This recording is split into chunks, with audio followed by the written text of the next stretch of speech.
आपको बता रहे हैं कि इस वक्त तो 5 राज्यों में, इनफैक्ट 4 राज्य और एक केंद्र शासित प्रदेश, वहां पर किस तरह की तस्वीर बन रही है। पश्चिम बंगाल जैसा प्रदेश शामिल, तमिलनाडु दक्षिण से शामिल, क्या किस करवट सत्ता का ऊंट बैठने जा रहा है, राइट। तो एक पूरा प्रतिनिधि मंडल हमारे साथ है पत्रकारों का, जिनसे हम चर्चा कर रहे हैं। मेरे साथ यहाँ मनोज जी है, मेरे सहयोगी। लेकिन बातचीत को आगे बढ़ाए उससे पहले एक नज़र फटाफट एक बार फिर से हम डाल लेते हैं पोल ऑफ पोल्स पे क्विकली। उतना एक्सप्लेन नहीं करेंगे इस बार। पश्चिम बंगाल में देखिए पोल ऑफ पोल्स जो है वो एक तस्वीर दिखा रहा है जो कि बीजेपी के पक्ष में झुकी हुई लग रही है फिलहाल। और फिर मैं कह दूं कि एग्जिट पोल है, प्रजा पोल, चाणक्य और पोल डायरी, ये तीनों बीजेपी के पक्ष में नंबर्स को दिखा रहे हैं। जहां प्रजा दे रही है 178 से 208, चाणक्य 150 से 160 और 142 से 171। पोल डायरी यानी ये तीनों वो नंबर्स दिखा रहे हैं जिस पर सरकार बन सकती है आसानी के साथ। पीपुल्स पल्स जरूर कहती है कि टीएमसी को 177 से 187 सीटें मिलेगी और जेवीसी थोड़ा क्लोज मुकाबला यहां पर दिखा रहा है। तो मेजॉरिटी में 3 पोल इस समय पोल्स ऑफ पोल में बीजेपी के पक्ष में कि पश्चिम बंगाल में आ सकती है। दूसरा है तमिलनाडु। तमिलनाडु में भी थोड़ी मिली जुली सी तस्वीरें अलग अलग पोल्स की, लेकिन देखते हैं जब पोल ऑफ पोल्स मिलते हैं तो क्या करते हैं। चाणक्य कह रहा है कि डीएमके और उनके सहयोगी मिलके 145 से 160 सीटें ले आएंगे और सत्ता में बने रहेंगे, लेकिन एआईएडीएमके 50 से 65 पर सिमटेगा। अन्य जो है 18 से 26 थर्ड पार्टी, थर्ड फैक्टर वहां थोड़ा जोर मारेगा।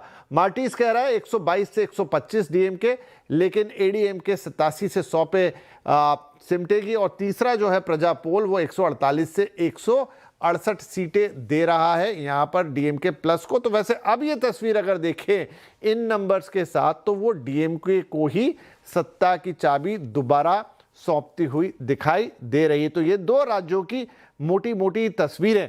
चलिए चर्चा को आगे बढ़ाते हैं। ब्रजेश जी, थोड़ा अगर हम सुदूर दक्षिण की तरफ बात करें, बीजेपी की कोशिश रही कि वहां पर कुछ करे, थोड़ा हो, लगता तो नहीं कि अभी भी ऐसा कुछ हो पाएगा, लेकिन फिलहाल जो तस्वीर उभर रही है वो दक्षिण से क्या मैसेज दे रही है?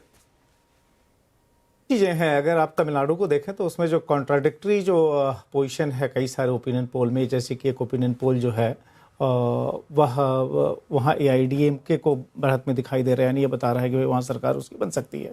दूसरी तरफ दूसरे एग्जिट पोल जो है डीएमके के फेवर में अब भी हैं। तो उसका कारण ये है कि जो विजय फैक्टर है उसको कैलकुलेट करने में कहीं ना कहीं कंफ्यूजन है कि क्या विजय की पार्टी ने एआईडीएमके को ज्यादा नुकसान पहुंचाया या फिर डीएमके को नुकसान पहुंचाया। अगर वो जो सो डीएमके को नुकसान बड़े पैमाने पर पहुंचा रही, चूंकि आप ध्यान रखिए कि विजय को लेकर एक ट्रैक्शन है। और खासतौर पर ये चर्चा जब हम लोग वहां पर लोकल लोगों से बात कर रहे थे, अपने साथियों से बात कर रहे थे, तो वहां घरों के अंदर इस बात पर लड़ाई चल रही थी। खासतौर पर जो यंग जनरेशन है वो अगर वोट डालने की एज में नहीं भी है तो अपने पेरेंट्स से वो झगड़ा कर रहा था कि आप जो सो विजय को वोट डालिए।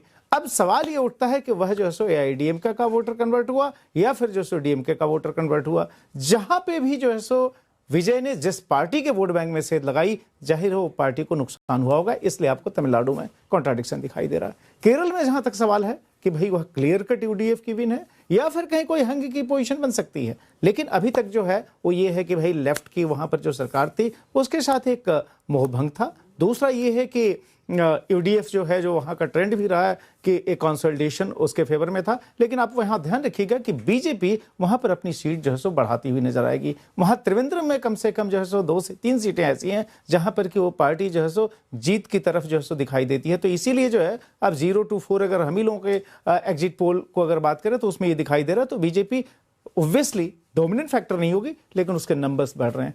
एक चीज जो जब हम 4 राज्यों के बारे में बात कर रहे थे, अगर हम दक्षिण के इन 2 राज्यों से बाहर निकले, असम जिसके बारे में कोई कंफ्यूजन नहीं था, जब चुनाव शुरू हुए थे तभी ये माना जा रहा था कि असम जो है बीजेपी कंफर्टेबली जीतेगी। और इसका बड़ा कारण जो है सिर्फ एक हेमंता की बिल्कुल एक हीरो जैसी इमेज या बहुत ही एग्रेसिव लीडरशिप वाली इमेज ही नहीं, या कांग्रेस का कमजोर होना ही नहीं। मैं बात कर रहा था कुछ ब्यूरोक्रेट से जो कि वर्षों तक असम में जो है सो जो असम के रेजिडेंट रहे हैं और असम में जो है गवर्नेंस का पार्ट रहे हैं। जो क्लियर कट जो मैसेजिंग थी कि देखिए हेमंता की सरकार ने वहां पर डिलीवर किया है।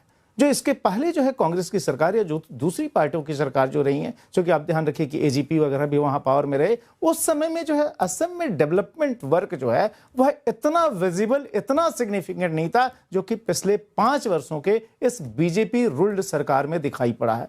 तो मुझे लगता है कि एक वो पॉजिटिव वोट बैंक भी है जो कि कंसोलिडेट हुआ है, जिसकी वजह से इस तरह के जो है नतीजे आएंगे, इसके बारे में चुनाव घोषित होने के पहले से माना जाता। जहां तक वेस्ट बंगाल का सवाल है, विमेन वोटर्स की बात हुई, आप ध्यान रखिए कि ममता बनर्जी ऑब्वियसली जो है लंबे समय तक उस वोट बैंक को अपने पास रखी रही, लेकिन नरेंद्र मोदी की भी अपील उतनी ही जबरदस्त है विमेन वोटर्स पर। बिहार इसका बहुत बड़ा एग्जाम्पल था। दूसरा ये कि जो ये हम कहते हैं ना रेवड़ी, किसकी रेवड़ी पर महिलाएं यकीन करेंगी या जो वोटर यकीन करेगा? क्या जो पार्टी वहां रूल कर रही है, नॉर्मली ये माना जाता है कि भाई उसके प्रोमिसेस पे यकीन लोग कर लेते हैं क्योंकि वो दे रही है, लेकिन इसका एक कॉन्ट्राडिक्शन भी है। आप देखिए दिल्ली, उड़ीसा, छत्तीसगढ़, 3 राज्य ऐसे हैं जहां पर कि रूलिंग पार्टी के प्रोमिसेस को लोगों ने नहीं माना, बल्कि वहां जो है जो अपोजिशन था उसको मौका दिया। तो मुझे लगता है कि इन लार्जर फ्रेमवर्क्स को भी हमें देखना होगा जो कि कहीं ना कहीं इसमें कैप्चर होते हुए दिखाई दे रहे हैं और उसकी वजह से इस तरह के एग्जिट पोल आए हैं।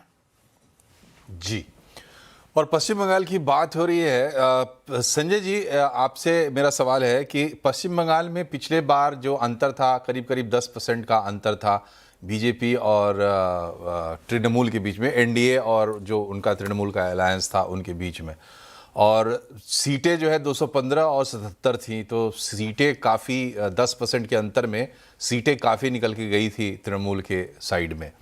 इस बार जो एसआईआर हुआ उसमें करीब 10-12% वोटर कम हुए हैं, मतलब हट गए हैं लिस्ट से। 7.5 करोड़ के आसपास वोटर थे। तो एक तो वो कंसीडर करने की चीज़ है कि जो एसआईआर हुआ, जैसा कि ममता बनर्जी कह रही थी कि उनके वोटर्स को टारगेट किया गया, और जो अंतर आपको पाटना है वो भी करीब करीब 10% का था। तो बंगाल में जो परिवर्तन होना है ठोस, अगर हम इस आधार पर देखें कि पिछले बार जिस तरीके का कंसोलिडेशन था बीजेपी के पक्ष में या ममता बनर्जी के पक्ष में, कहाँ से चेंजेस उसमें आ रहा है या आ सकता है जो ये रिजल्ट लाएगा जब बीजेपी होगी कम से कम 160-70 के आसपास और एक कंफर्टेबल सरकार वहां बनाएगी? मनोज जी, काफी अहम सवाल है। देखिए, पहला तो एसआईआर के बारे में ममता बनर्जी ने या उनकी पार्टी ने और उसके साथ जो इंडी गठबंधन के बाकी लोग हैं, ये प्रक्रिया बिहार से शुरू हुई, मतलब रोना गाना मचाने की, और अंत में बिहार के क्या नतीजे हुए या सुप्रीम कोर्ट का क्या वर्डिक्ट आया। सुप्रीम कोर्ट को वेस्ट बंगाल को यहाँ तक कहना पड़ा कि अगर हर दिन इस तरह से आता है तो हमें तो अलग से इसके लिए एक अलग ही बेंच बनाना पड़ेगा जो हर दिन ये बात हो। वेस्ट बंगाल में देखिए, जो ममता बनर्जी कह रही हैं, और पहली चीज ये थी कि उनके जो मुस्लिम सपोर्टर्स हैं उनकी वोट काटे जा रहे हैं, तो बहुत सारे हिंदू लोग के भी वोट वहां पे नहीं है। और एक चीज और भी काफी अहम है कि जो ग्राउंड पे जो लोग जा रहे थे एसआईआर करने, सुपरवाइजरी अथॉरिटी बाद में ठीक है, सुप्रीम कोर्ट अपॉइंटेड जो जुडिशियल ऑफिसर्स भी हुए, वो उसी राज्य सरकार के सदस्य हैं, उसी राज्य सरकार में काम करने वाले हैं। इलेक्शन कमीशन की अपनी तो कोई मशीनरी होती नहीं, वो उसी स्टेट के लोगों को उस समय में वो एम्प्लॉय करते हैं विभिन्न व्यवस्थाओं के तहत। तो पहली चीज ये कि एसआईआर में जो कटा उसके बारे में शोर जितना मचा है, ग्राउंड रियलिटीज में थोड़ा फर्क होता है। दूसरी चीज ये कि एब्सोल्यूट नंबर्स में वोट इंक्रीज हुए हैं। बहुत सारे लोग ये कह रहे हैं कि जो वोट इंक्रीज हुआ है उसके साथ एक फियर फैक्टर है कि अगर हम वोट देने नहीं गए तो हमारा वोट कट जाएगा। मैं इस मान्यता से थोड़ा सा भिन्न होकर के चलता हूं, क्योंकि ये काफी इजी है वेस्ट बंगाल में कहने के लिए कि जो लोग अपना मत बताना नहीं चाहते हैं कि हम किधर जा रहे हैं, वो इस चीज को कहते हैं, और ये नैरेटिव काफी प्रचारित किया जा रहा है। वोटर इच्छा से नहीं, वो मजबूरी में जा रहा है कि मेरा नाम नहीं कट जाए। ऐसे कहीं नाम नहीं कटता। भारत में एक संवैधानिक व्यवस्था है। वो वोटर किसके लिए जा रहा है? जो एब्सोल्यूट नंबर्स बढ़ रहे हैं। दूसरा है कि बाहर से जो वोटर बहुत सारे लोग गए हैं, ये तमाम कहानियां हैं कि गुड़गांव में बहुत सारे हाउस हेल्प जो थी वो नहीं है। हमारे यहाँ नोएडा में जहाँ हम बैठे हैं वहाँ इस तरह की है, लोग ट्रेनों में बसों में आए हैं वोट करने, जो हमने बिहार में भी देखा था। वो किसके लिए वोट करने जा रहे हैं? वो जो भी आदमी व्यक्ति बाहर से निकलता है, क्योंकि हम भी उस परिवेश से निकल करके यहाँ पे आए थे कि आप बेटर अपॉर्चुनिटी के लिए आते हैं, और जब अपने स्टेट हम जाते थे बिहार तो लगता था कि ये क्या मतलब यहाँ क्यों नहीं चेंज होता है। तो वो एक एस्पिरेशनल क्लास हर समय, और इस समय में टेलीविजन या सोशल या बाकी चीज का इतना उफान है कि हर आदमी के हाथ में सोसाइटी पूरी एस्पिरेशनल हो गई है। तो आप यंगर लॉट को देखेंगे, महिलाओं की बात ब्रजेश जी ने करी, उसके पहले संजीव जी ने करी थी, दोनों लोग का पर्सपेक्टिव अलग अलग था। जो बात ब्रजेश जी कह रहे थे मैं उससे थोड़ा उसको आगे लेकर के जा रहा हूं कि महिलाएं जो हैं सिर्फ पैसे को नहीं देखती हैं, पैसा देखती हैं, उसके साथ वो देखती हैं कि हमारे परिवार का, हमारे जो आने वाला मेरा जो जनरेशन है, मेरे जो बाल बच्चे हैं या मेरे इर्द गिर्द है, उनका भला कहाँ है, क्या उनका जो जीवन है वो सार्थक दिशा में निकल सकता है। तो वो उनको ऐसी भी सरकार चाहिए होती है। पैसे तो आजकल हर कोई दे रहा है, तो इसलिए वहां पे सिर्फ ये नहीं है कि बिहार में पैसे दे दिए इसलिए हुआ। नीतीश कुमार की बहुत लंबी क्रेडिबिलिटी महिलाओं के साथ थी, तो इस फैक्टर को हम नहीं इग्नोर करें। नरेंद्र मोदी की बहुत लंबी क्रेडिबिलिटी महिलाओं के साथ थी, तो सिर्फ ये नहीं था कि 9,000 10,000 दे दिए इसलिए महिलाओं ने भर भर के वोट दे दिया। तो हम इस भ्रांति में न रहें। दूसरी चीज है कि ममता बनर्जी, ये सही बात है कि उन्होंने लोक कल्याणकारी जो काम किए हैं उसके लेकर के महिलाओं के बीच में उनका ट्रैक्शन है, लेकिन आप यंगर लॉट को अगर ले लीजिए तो वो एक परिवर्तन की बात कहती हैं।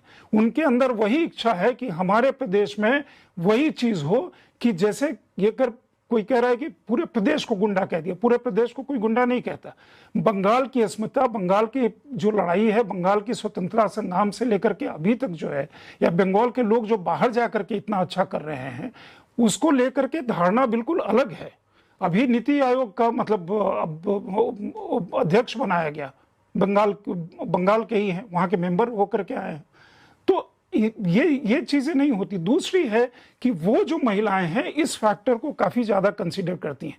अगर ये हो रहा है और साथ में जो इलेक्शन कमीशन की तरफ से जो तैनाती की गई है और सुरक्षा एजेंसियों ने जिस तरह का अगर कॉन्फिडेंस दिया है, तो सार्थक अगर वोट होता है तो किसी और प्रदेश में अगर इस तरह के सिचुएशन होते तो बिल्कुल इस समय आप कह रहे होते, बिल्कुल कॉन्फिडेंस है कि हाँ ये एग्जिट पोल जो है वो सही है। चूंकि ये बंगाल है और यहाँ मतलब एक लंबा इतिहास है, तो हम थोड़ा सा मतलब सचेत होकर के अपने तरफ से भी थोड़ा वर्ड को संवार करके कह रहे हैं कि ऐसा हो सकता है कि वहां परिवर्तन हो सकता है। सेकेंड फेज वाला जब आएगा, जो रिवाइज डेटा आएगा, उसके बाद जब ये चर्चा होगी तो मेरे ख्याल में वो और सार्थक होगी। उनके अंदर एक चीज है, वो सिर्फ एंटी स्टैब्लिशमेंट या एंटी इनकम्बेंसी नहीं है, क्योंकि बंगाल ठहर गया है, इंडस्ट्री नहीं है, एजुकेशन संजय जी, हम सभी लोगों को